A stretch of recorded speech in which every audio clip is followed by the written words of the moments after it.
যে গঙ্গার জল আপনাদের এলাকায় ঢুকে গেছে আর বাড়িঘর আপনার দেখতে ভেঙে দিয়েছে এবং চাটায় বাস করছে। আমাদের চাটায়ের বাস করার উদ্দেশ্য বলতে আমরা ওই বাড়ি থেকে বাড়ি এসেছিলাম, 8 মাসের মধ্যে ঘর ভাঙতে হয়েছে। আমরা ছোট ছোট বাচ্চা নিয়ে কত কষ্ট করে থাকছি জানছো। তাও গঙ্গার কোনো ধরকে বালি দিয়ে রেখে দিয়েছে, এমনি পাথর দিয়ে বাঁধলে হয়তো একটু মাথা গোজার রিস্তো, হ্যাঁ মাথা গোজার রিস্তো না পেতাম, তো সেইটুকু তো হয় না। এখন বাচ্চা কাচ্চা নিয়ে কোথায় যাবো, জায়গায় জমি তো সেরকম কিনতে পারি না। বাচ্চাগুলো 4টা, আমরা গরিব মানুষ কোথায় পাবো। কতদিন ধরে চাটায় বাস করছেন? চাটায়ের বাস হয়ে গেল, স্কুল থেকে এসেছিলাম, স্কুলে ছিলাম, ঘর বাড়ি পড়ে গেল দিয়া আবার 1 বছর মতন হবে। এই তো আপনাদের এলাকায় গঙ্গার জল কিন্তু গ্রামের দিকে প্রবেশ করছে, কতটা আতঙ্কিত রয়েছে? অনেক। এ তো কিছুদিন হলো, আমরা যখন স্কুলে ছিলাম তখন তো ঘর বাড়ি সব তলিয়ে গেল, সব কানাকাটি হাউচা উঠে গেল, রাত্রি সব জিনিসপাতি সব টানাটানি করলো।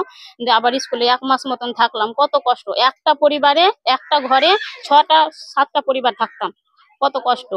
জীবনে এরকম কষ্ট কোনোদিন করিনি, কিন্তু এই বছর করতে হলো। এই যে এত কষ্টে আপনারা আছেন, তা সত্ত্বেও সরকার কোন রকম ভাবে পদক্ষেপ নিচ্ছে না গঙ্গা বাঁধার জন্য। বাড়ি ঘর করে যে টাকা পয়সা দিবে তেবি তো হবে, জায়গা টায়গা গালে দিবে তেবি তো হবে, তো কিছুই তো না। শুধু 2টা তিরপল দিয়ে দিয়েছে আর কয়টা 6টা টিন বোধহয় দিয়েছে, বাস এটুকুই, আর কিছু না। আপনি দেখলাম আপনার বাড়ির পাশে গ্রামের দিকে জল ধেয়ে আসছে এবং সেখানে বস্তা দেওয়া হয়েছে, বস্তাটা কি স্থায়ী সমাধান? বস্তাটা এই যে আজকেই দিয়েছে, জল আটকানোর জন্য। জল আটকানোর জন্য। জল আটকেছে?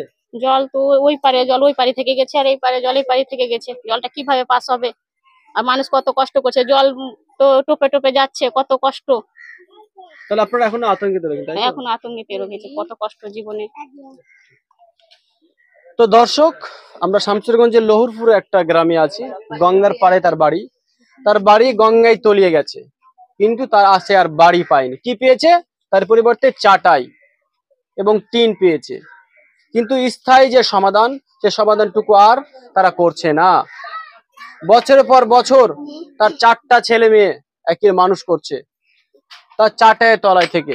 তা দর্শক, স্থায়ী সমাধানটুকু যদি হতো তাহলে এই মানুষগুলো এত কষ্ট করতে হতো না। তার কারণ আজকে যেভাবে গঙ্গার জল গ্রামের দিকে ধেয়ে আসছে, তার বাঁধ দিয়েছে কি বালির বস্তা, যেন গঙ্গার জল যেন ভেতরে প্রবেশ করতে না পারে, গ্রামে প্রবেশ করতে না পারে। আদৌ কি এটা সম্ভব? যদি দীর্ঘ 5 বছর ধরে এই ভাঙন অব্যাহত রয়েছে, যদি তারা ঠিক করতো, তারা যদি গঙ্গার পার বাঁধতো, তাহলে এই সমাধানটুকু আসতো না, এই কষ্টটুকু আসতো না। তারা কিন্তু করেনি। তারা কি করেছে? তারা ভোট ব্যাংক করে রেখে দিয়েছে জনগণকে। তারা ভোটের সময় ভোট আসবে, ভোট নিয়ে নেবে, ব্যাস তারা এবার তোমরা গঙ্গার জলে পড়ে যাও।